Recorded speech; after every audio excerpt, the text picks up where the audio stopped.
বিবি আজও মাকে জন্ম দিতে পারে, মা বিবি জন্ম দিতে পারবে না। মা বোনের জন্ম দেবে, কিন্তু আমার বিবি আমার মাকে জন্ম দিতে পারে। এটা মায়ের একটা বিবির কত মূল্য, একটা বউয়ের কত মূল্য।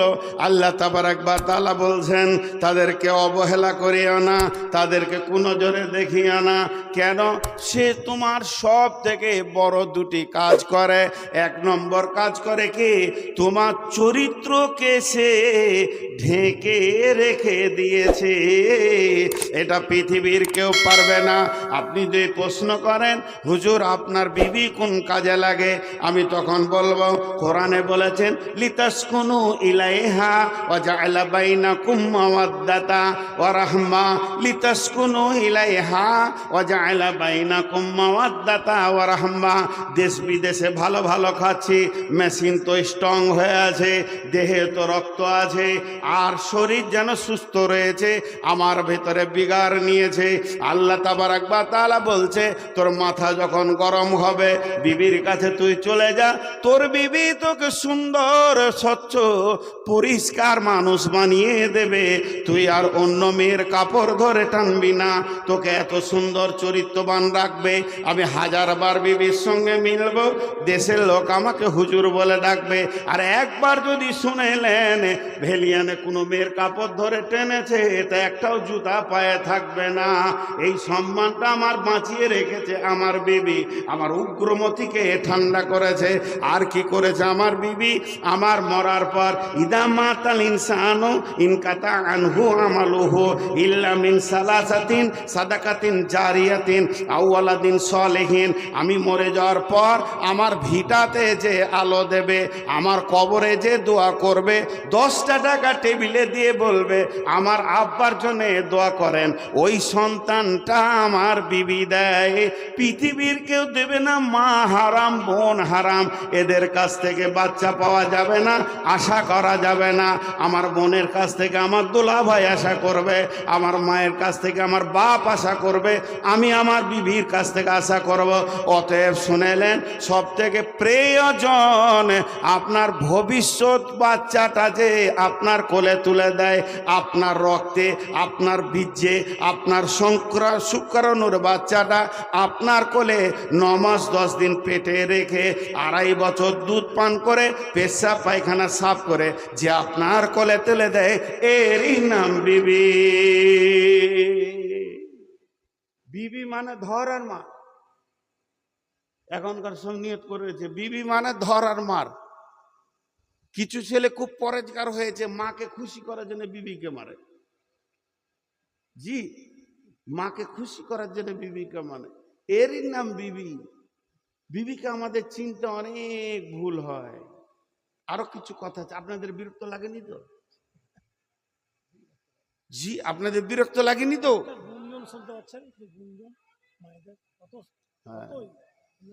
মা বোনেরা ভোটটা আমাকেই দিয়ে না। খুব সত্য কথাগুলো বলছি। হাজি একটা ছোট পারা কথা বলি, সাদা একবারে, মা এ কোরআন হাদিস এমনি মনের কথা। যে জমিটাতে আপনি ফসল নেবেন, এই যে আপনাদের মাঠের জমি পুরা ধান চলছে এখন, যে জমিটাতে আপনি ফসল নেবেন, ওই জমিটা যদি ফসলের উপযুক্ত না হয়, উঁচু নিচু খাল ঢিপ, তা আপনি ভালো ফসল পাবেন? বলেন, ভালো ফসল পাবেন? আপনারা আমার সঙ্গে কথা বলেন, যেগুলো জিজ্ঞেস করবো অন্তত একটু আওয়াজ। জি ভাই, বুঝতে পারলাম না। ও কথা বুঝতে পারছেন না? আপনি যখন কোনো জমিকে রেডি করবেন, যে এই জমি থেকে আলু নিব, এই জমি থেকে গম নিব, এই জমি থেকে ধান নিব, তার উপযুক্ত জমিটাকে বানাতে হবে। ওই জমিটা যদি খারাপ হয়, ফসল ভালো হবে? হবে না। জমিটাকে আগে মজবুত করে রাখতে হবে, ঘেরে ঘুরে কোনো দিক থেকে যেন পানি না ঢুকে যায়। যেহেতু আমি আলু নিব, আলুর মতো ওকে মাটি করতে হবে, 5 বার 7 বার চাষ দিয়ে আলু বাড়বে ভিতরে, মাটির ভিতরে, মাটি যেন সরে যায়, মাটি যেন নরম থাকে, এরকম চিন্তা ভাবনা করতে হবে, তাহলে আপনি আলু পাবেন। এবার আপনি উত্তর দেন আমার একটা কথার, বুঝতে পারলে বলবেন, না বুঝতে পারলে আমি আপনার উঠে বলবেন আপনার কথা বুঝতে পারিনি, আমি খুশি হব। আমি বুঝাতে এসছি, আপনি বুঝবেন না, আল্লাহ আমার আশা মানে হয় না। এবার একটা কথা বলি, আপনি এখানে স্করপিও নিয়ে বেরিয়ে যাচ্ছেন, ভেলিয়ান যাচ্ছেন, আমি আপনার মসজিদে ইমাম, জিজ্ঞেস করছি ভাই কোথা চললেন, আপনি বলেন মেয়ে দেখতে। মেয়ে মেয়ে প্রথম বললেন মেয়ে, মেয়েটা কদিন মেয়ে থাকবে? যখন দেখে এলেন তখন মেয়ে, আর যেদিন বিয়ে করে নিয়ে এলেন, ছেলেকে বিয়ে পড়াইয়ে আনলেন, সেদিন হয়ে গেল বৌমা, ঠিক না? আর মেয়ে বলবেন না, এটা কে? এটা আমার বৌমা। এই বৌমা, বউ একটা শব্দ, মা দুটো শব্দ বলছেন আপনি এখন, যেহেতু ওর পেটে আপনি হননি, এজন্য বলছেন বৌমা। এই বৌমাটা কতদিন থাকবে? 1 বছর। ওর পেটে একটা হয়ে গেলে এই বংশের মা, ওর পেটে একটা বাচ্চা হয়ে গেলে ও এই বংশের মা, আর বৌমা নয়। তাহলে এই মেয়েটি যখন আপনি বিয়ে দিলেন, বেটার বিয়ে দেওয়ার পর মেয়েটাকে বাড়িতে নিয়ে এলেন, বাড়িতে নিয়ে এসে আপনি নিয়ত করেছেন এর কাছ থেকে ভালো সন্তান নিব, খারাপ সন্তান নিব না। কোনো গার্জেন চাই না যে আমার বউ মায়ের পেটে চোর, লুচ্চা, লম্পট, দাগাবাজ, খুন খারাপিওয়ালা ছেলে তৈরি হোক। সবাই চায় যে মৌলানা হোক, মুফতি হোক, ডাক্তার হোক, মাস্টার হোক, ইঞ্জিনিয়ার হোক, ভালো ছেলে হোক। এইটা যদি আপনার চিন্তা থাকে তাহলে ওইটা তো জমি, ওইটা তো আপনাকে দেবে, ফসলটা আপনার বেটি আপনাকে দেবে না। বেটি বেরিয়ে চলে যাবে, সে তার জামাইয়ের ঘরে, আপনার বিয়ের ঘরে প্রোডাক্ট দেবে। বউটা আপনার ঘরে কি দেবে? ডাক্তার দেবে, ইঞ্জিনিয়ার দেবে, মাস্টার দেবে, মৌলানা দেবে, মুফতি দেবে, বক্তা দেবে, মুহাদ্দিস দেবে। ভালো ছেলে আপনি খোঁজ করছেন, তাহলে ওই মেয়েটাকে মানসিক শান্তিতে রাখতে হবে। মানসিক ডিপ্রেশনে যদি ভুগে, একদিক থেকে শ্বশুর বকবে, একদিক থেকে শাশুড়ি খ্যাচখ্যাচ করে কথা বলবে, ননদরা একদিক থেকে বলবে, একদিক থেকে দেওর বলবে, ও যদি র্যাগিংয়ের মধ্যে থাকে, ওর কাছ থেকে ভালো ছেলে পাওয়া সম্ভব নয়। ওই মেয়েটাকে আপনাকে ঘেরে রাখতে হবে সব, তুমি যেন মানসিক কষ্ট না পায়। এমন অবস্থা, পেটে প্রেগনেন্ট আছে, স্বামী অত্যাচার করছে তার উপর। জি, ওইটা আল্লাহ বলছেন। এবার আল্লাহ বলছেন শোনো, মেয়েটিকে আমি পুরুষকে দেখছি উগ্র যৌবন, মেয়েদেরকে দিয়েছি চাপা যৌবন। আল্লাহ নবী বলছেন আল্লাহ নবী বলছেন ইকতানিম খামসান কাবলা খামসিন, শাবাবাকা কাবলা হারামিকা, সেহাতিকা কাবলা সুকুমিকা, গেনাকা কাবলা ফাকারিকা, ফারাগাকা কাবলা সুগলিকা। এই পৃথিবীতে 5টা জিনিস একবার পাবে, 2বার পাবে না। ওই জিনিসগুলো বড় খেয়াল করে রাখবে যেন হাতছাড়া না হয়ে যায়। যৌবন একবার পাবে, 2বার পাবে না। মাল একবার পাবে, 2বার পাবে না। সুস্থতা একবার পাবে, 2বার পাবে না। সময় একবার পাবে, 2বার পাবে না। মত একবার হবে, 2বার হবে না। আর একবার যেটা হাতছাড়া হয়ে যাবে, দ্বিতীয় চান্স তুমি মাথা ঠুকলে পাবে না।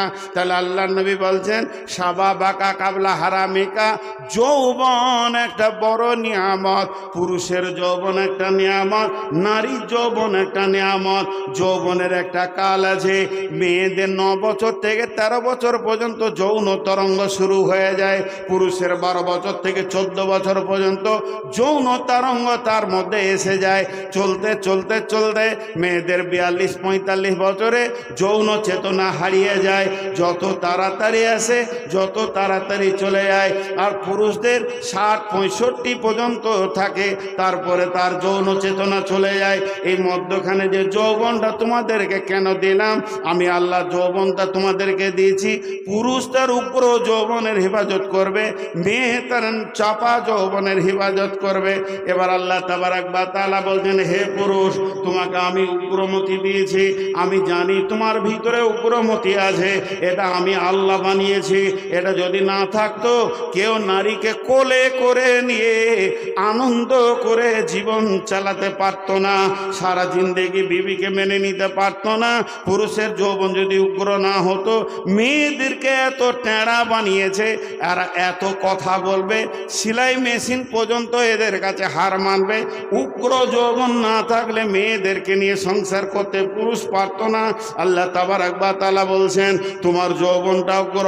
তুমি বাজারে গেছো, মার্কেটে গেছো, তুমি বাজারে গেছো, মার্কেটে গেছো, নলহাটি গেছো, লোহাপুর গেছো, ওখানে গিয়ে কারো বোনকে দেখে ফেলেছো, কারো বিবিকে দেখে ফেলেছো, কারো ভাতিজি ভাগ্নিকে দেখেছো, তোমার মাথায় যদি যৌন চেতনার উগ্রতা চলে আসে, ওটাকে নিয়ে বেশি কল্পনা করবে না, ভাববে না, ফিরে চলে এসো তোমার বিবি কাছে। লিতাসকুনু ইলাইহা ওয়া জাআলা বাইনাকুম মাওয়াদ্দাতা, ওই মেয়েটি তোমাকে উগ্র করে দিয়েছে, ওর কাছে যা যা আছে একই জিনিস তোমার বিবির কাছে রয়েছে। তোমার বিবি তোমার উগ্রমতিকে ঠান্ডা করবে। লিতাসকুনু ইলাইহা ওয়া জাআলা বাইনাকুম মাওয়াদ্দাতা, বিবিকে ধরলে নাকি, দেখলে নাকি, মিললে নাকি, বিবির সঙ্গে সম্পর্ক করলে নাকি, জেনা করলে যত বড় গুনাহ, বিবির সঙ্গে মিললে অত বড় নাকি। আর বিবি স্বামীর ধরাতে সারা দেবে, স্বামীর গায়ে মিলবে, চলবে ফিরবে, হাসবে, এর জন্য নেকি রয়েছে। ওই জগৎটা নেকিতে ভরপুর রয়েছে এবং দুইজন দুইজনকে আনন্দ দেবে। আল্লাহ তাবারাক ওয়া তাআলা বলছেন, তারা দুজনে কি আনন্দ পেল, তারা দুজনে কি তৃপ্তি পেল, পৃথিবীর বিজ্ঞানীরা এক কলম তোরা লিখে দে, এটা আমি আল্লাহ বানিয়েছি, এটা জান্নাতে বানিয়েছি, এটা জান্নাতে এক জায়গায় থাকবে। পৃথিবীতে স্বামী স্ত্রী যতদিন থাকবে এরা জান্নাতের সুখ পাবে।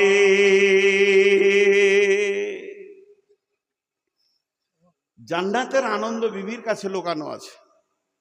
জি, মানুষ বোঝে না, কিন্তু ক্যাটালগ বর্ণনা করতে হবে। আজকে আমরা শেষ করে দিয়েছি ছোট্ট একটা কথা বলে, এবার দ্বিতীয় আয়াতে যাব। যারা আমার খালামাদের হাতগুলো ধরে, আমার বয়সে যারা বড় তাদেরকে বলছি, হাত পায়ে ধরে বলছি, মাফ করে দিন। পৃথিবীতে সব থেকে বেশি নারীদেরকে কষ্ট দেয় নারীরা। আপনাদের এলাকায় আছে কিনা জানি না, কোনো শ্বশুর বৌমাকে কষ্ট দেয় না শাশুড়ি যত দেয়। তার মানে মেয়েদের দুশ্মন মেয়ে। আর বোনেরা, ওদের মাথায় একটা জিনিস ঢুকে গেছে যে ভাগ্য তোর ভালো যে আমার ভাইটা ছিল বলি তুই সুখ করছিস। আমার ভাই মানে ওই ঘরে ডিএম। বোনেরা ভাবিকে একবার ছোট হেউ করে, তুইও তো কারো ঘরে গেছিস। জি, আমার বাড়ির পাশের ঘটনা, আস্তাগফিরুল্লাহ, ঠিকানাটা বলেই ফেললাম। বোন এসে ভাইকে জ্ঞান দিচ্ছে, আর মাগরিবের নামাজ পড়তে গিয়ে আমি শুনছি, মা বাপকে দেখবি, কষ্ট দিবি না, মা বাপের কথা শুনবি, মা বাপ বয়স হয়ে গেছে, দুর্বল হয়ে গেছে, যখন যেটা খেতে চাবে এনে দিবি, এরকম করবি না, মা বাপকে কষ্ট দিবি না। তো মনে হচ্ছে ফেরেশতাতে বক্তব্য দিচ্ছে। ভাইকে জ্ঞান দিলে, মা বাপ বড় জিনিস। কারো কথা শুনে মা বাপকে কষ্ট দিবি না। কারো বলতে কে বলতো? কারো বলতে কাকে বলছে? ভাবিটাকে, অন্য কেউ তো লয়। কারো কথা শুনে ভাইকে কষ্ট দিবি না, ওইটা বলে বেরিয়ে গেল। তারপরের দিন রেজাল্ট শুনছি, ওই মেয়েটা যে ভাইকে জ্ঞান দিলে তার শাশুড়িকে 3 মাস হলো উঠতে দেয়নি, বাড়ির বারান্দায় একটা ঘরে থাকতে দেয়। তার শাশুড়িকে সে 3 মাস হলো বারান্দায় উঠতে দেয়নি, ওই ধারে একটা ছোট ঘরে পড়ে আছে, খেপি ধিবনে সুদনি দুটির খাবার দেয়। আহা, আর বয়স্ক মাদের একটা বিচার আপনাদেরকে শোনাই, যদি ঠিক হয় তো ঠিক বলবেন, আর ভুল হলে বলবেন যে ভুল বললেন। সেটা কি? যদি কারোর ছেলে মেয়ে একসঙ্গে বিয়ে দিয়েছেন, জি ভাই, ওদের হইচই শুরু হলো কেন? মেয়েদের কুঠে কুটে পাঠা চোরা।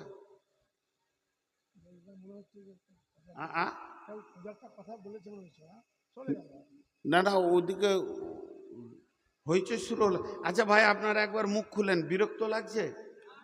হ্যাঁ,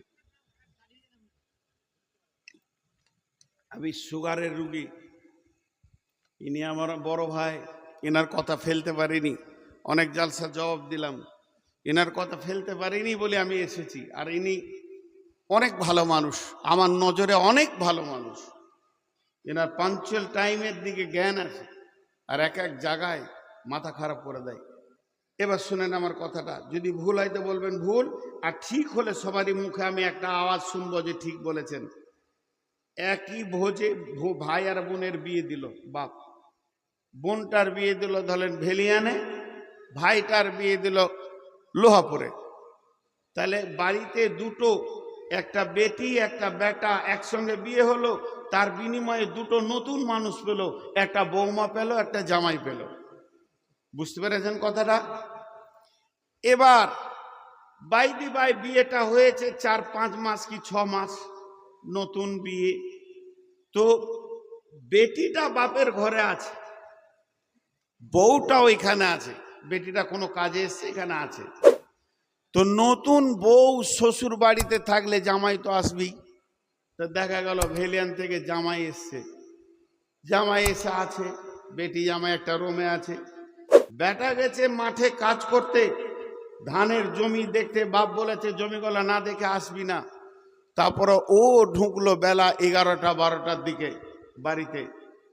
এই বউটার ওপরে, আপনার বেটির ওপরে জামাইয়ের যে চাহিদাটা আছে, বউ মায়ের ওপরেও তো বেটার ওই চাহিদাটা একই আছে, সেম।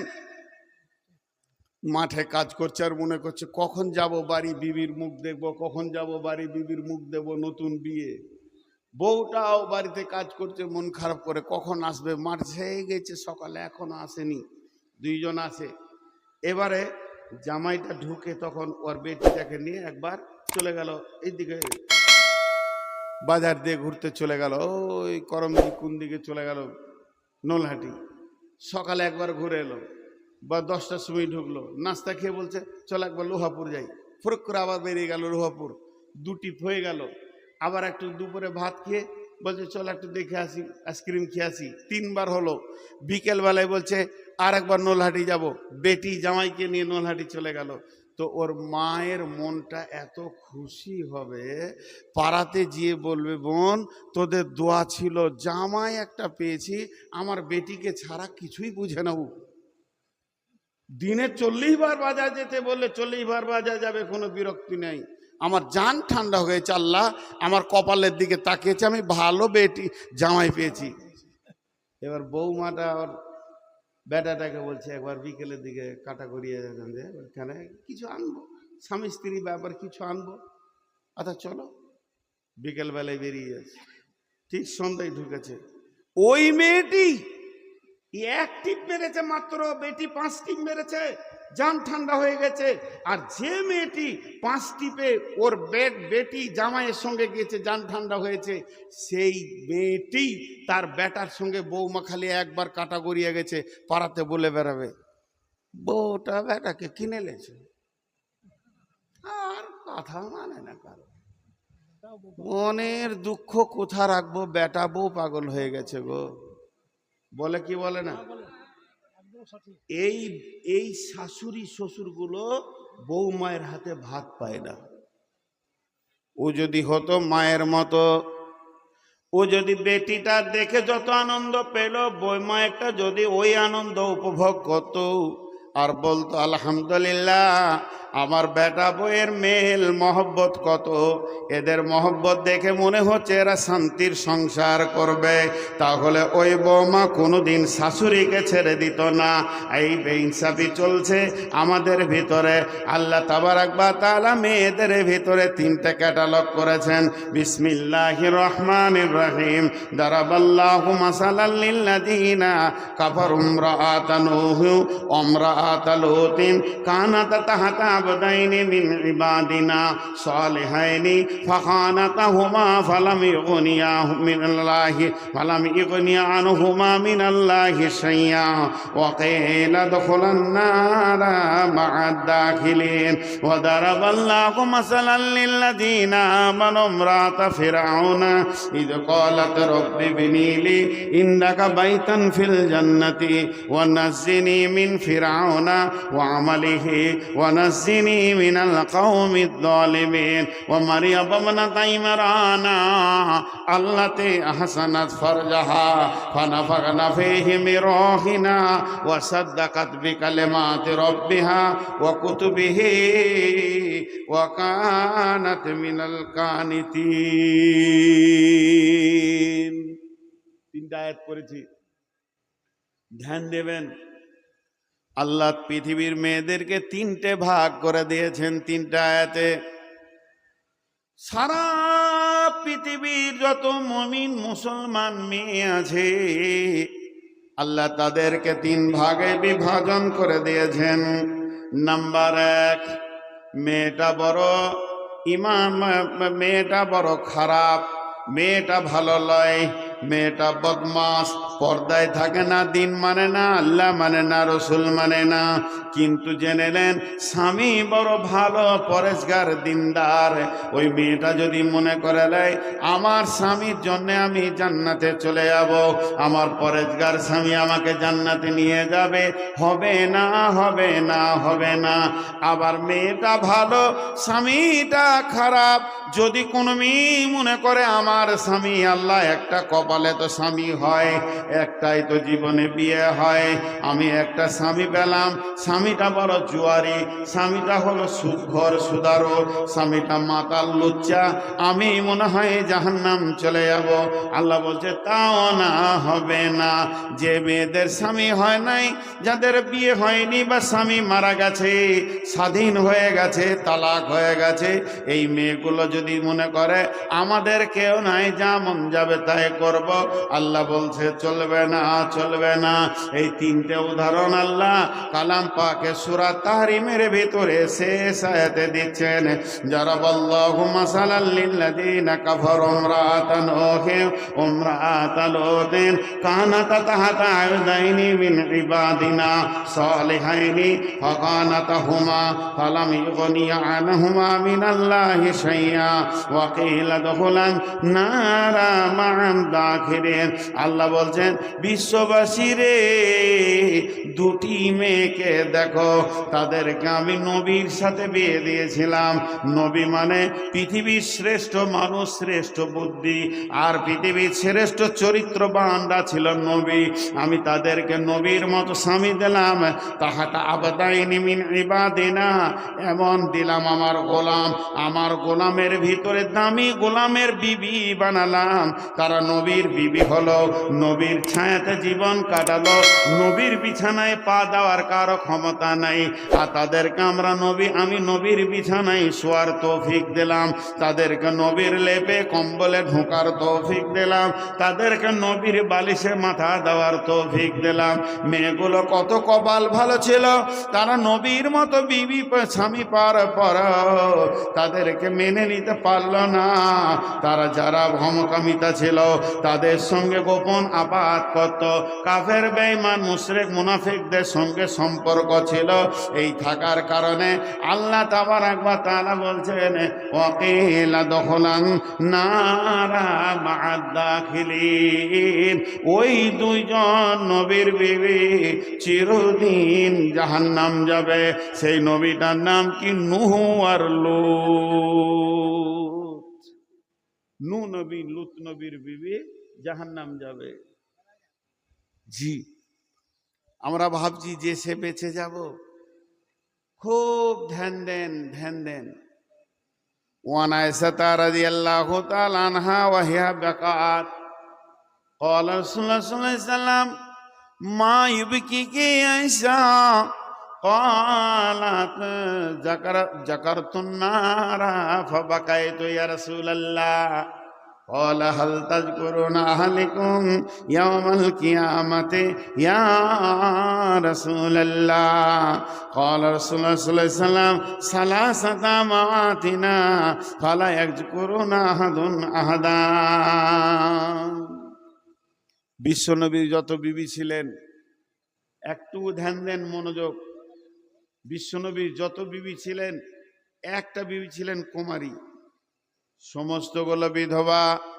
কারো স্বামী মরে গেছে, কারো স্বামী তালাক দিয়েছে, দুইটা তিনটা বিয়ের পরে নবীর সঙ্গে বিয়ে হয়েছে, বিবিগুলো চরিত্রবতী ছিলেন, কিন্তু একটা মেয়ে ছিলেন, তিনি হলেন আয়েশা, যাকে পৃথিবীর কোনো পুরুষ দেখেনি, একমাত্র নবীজি ব্যবহার করেছেন।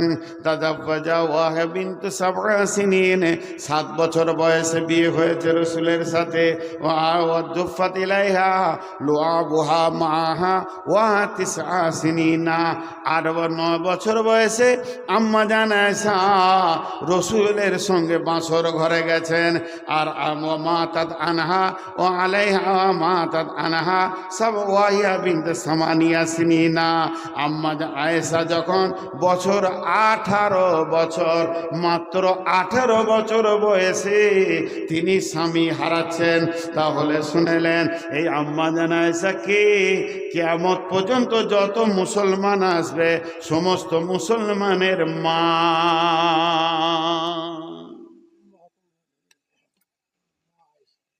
কোন সাহাবী বলেছিলেন আল্লাহ রসুলকে, ইয়া রাসূলুল্লাহ আপনি মারা গেলে আয়েশাকে বিয়ে করব। আসমান থেকে আয়াত নাজিল হয়ে গেল, নবীর বিবিরা কিয়ামত পর্যন্ত সমস্ত পুরুষের মা, এদের সঙ্গে বিয়ে হারাম। তো 18 বছর বয়সে মেয়েটা স্বামী হারালো। শুনেলেন এবার মেয়েটা কোয়ালিটি। মেয়েটি নিজেই বলতেন আল্লাহ আমাকে 5খানা সম্মানী দান করেছে, আমি 5টা সম্মানে সম্মানিত হয়েছি। আমার বৈবাহিক জীবন, রসুলের সঙ্গে আমার বিয়ে হবে, এটা পৃথিবীর মানুষের আলোচনাতে হয়নি, আসমানওয়ালা এটা আলোচনা করেছেন। জিব্রাইল মারফতে বলে দিয়েছেন যে আমি নির্বাচন করেছি, হে নবী মুহাম্মদ তুমি আয়েশাকে বিয়ে করবে। তাহলে জেনে নেন এটা আসমানওয়ালার নির্বাচন, এটা আমার সব থেকে গর্বের বস্তু। 2 নম্বর, আল্লাহ আমাকে কত সম্মান দিয়েছেন। নবীজি আমার হুজরাতে আছেন, আসমান থেকে আয়াত নাজিল হয়েছে, এটা আমার 2য় সম্মান। আমার 3য় সম্মান হলো আমার বিছানাতে যেদিন নবীজি শুয়েছিলেন, আমার বিছানায় আমার বালিশে মাথা দিয়ে রসুল আমাকে নিয়ে শুয়ে আছেন, ওই রাত্রিতে সাবে মেরাজ হয়েছে। আম্মা জান আয়েশা বলছেন আল্লাহর মুলাকাতে গেছিলেন, আর নামাজ নামে একটা জিনিস পৃথিবীতে এসেছে, সেটা আমার বিছানা থেকে হয়েছে। আল্লাহ আমাকে কত ভালোবাসেন। আম্মা জান আয়েশা বলছেন 4 নম্বরে, সারা পৃথিবীর শ্রেষ্ঠ মানব আখিরি নবী, নবী মুহাম্মদ রাসূলুল্লাহ সাল্লাল্লাহু আলাইহি ওয়াসাল্লাম আমার কোলে মাথা রেখে চিরনিদ্রায় ঘুমিয়েছেন। তিনি যেদিন পৃথিবী থেকে চলে যান সেদিন আমার কোলে মাথা রেখে গেছেন। আর 5 নম্বরে আমার সম্মান, আমাকে আল্লাহ কত ভালোবাসে। আজও 2025 সালে এই আজকে ফেব্রুয়ারি এপ্রিল মাসের 5 তারিখে বিশ্বনবী যেখানে শুয়ে আছেন মদিনা মানওয়ারাতে, আর কিয়ামত পর্যন্ত শুয়ে থাকবেন, ওটা আম্মা জান আয়েশার বিছানা। বিছানা সরিয়ে দিয়ে আল্লাহ নবীকে ওখানে দাফন করা হয়েছে। তাহলে জেনে নেন আমি 5খানা সম্মানে সম্মানিত। মা আমার, বোন আমার, এইরকম মেয়ে, এত দামি মেয়ে, সারা পৃথিবীর সমস্ত মাযহাবের আলেম ওলামা একমত। আম্মা জান আয়েশা মুহাদ্দিস ছিলেন, ছোটখাটো ব্রেনের মানুষ ছিলেন না, অনেক হাদিস বর্ণনা করেছেন। অত কোনো মেয়ে এত হাদিস বর্ণনা করতে পারেননি। তার একটা বড় কারণ আছে, সেই কারণটা হচ্ছে দাম্পত্য জীবনের যত হাদিস আম্মা জান আয়েশা বর্ণনা করেছেন অন্য বিবিরা মনে রাখতে পারেননি। বিশ্বনবী এই বিবিটা কয়েছে একদিন হঠাৎ ডুকরে বাচ্চা ছেলের মতো কাঁদছে। এত দামি মেয়ে, কোয়ালিফাইড মেয়ে, এত ডিগ্রিওয়ালা মেয়ে যখন বাচ্চা ছেলের মতো কেঁদে উঠল, আল্লাহ নবী বলছেন আয়েশা রে তোমাকে কে কাঁদালো, তুমি বলো, তুমি কাঁদছো কেন? আম্মা জান আয়েশা বলতেন ইয়া রাসূলুল্লাহ আমি জাহান্নামের আগুনের ভয়ে কাঁদছি।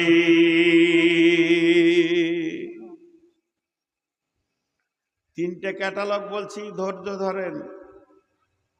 আমি যদি এখন কাঁদি তো এই কমিটির লোক বলবে আজকের জন্য আপনি আমাদের মেহমান, কি হলো কাঁদছেন কেন? বলো মেরেছে। বলছে দাঁড়ান দেখি, এই লোকটা অপমান করেছে, দাঁড়ান দেখছি আমাদের মেহমানকে কেন অপমান করবে। আর আমি যদি কাঁদতে কাঁদতে বলি জাহান্নামের ভয়ে কাঁদছি, কার বুকে এত সাহস আছে, কাঁদিয়েন না দেখছি বিষয়টা। বলবে বিশ্ব নবী পর্যন্ত পারলেন না,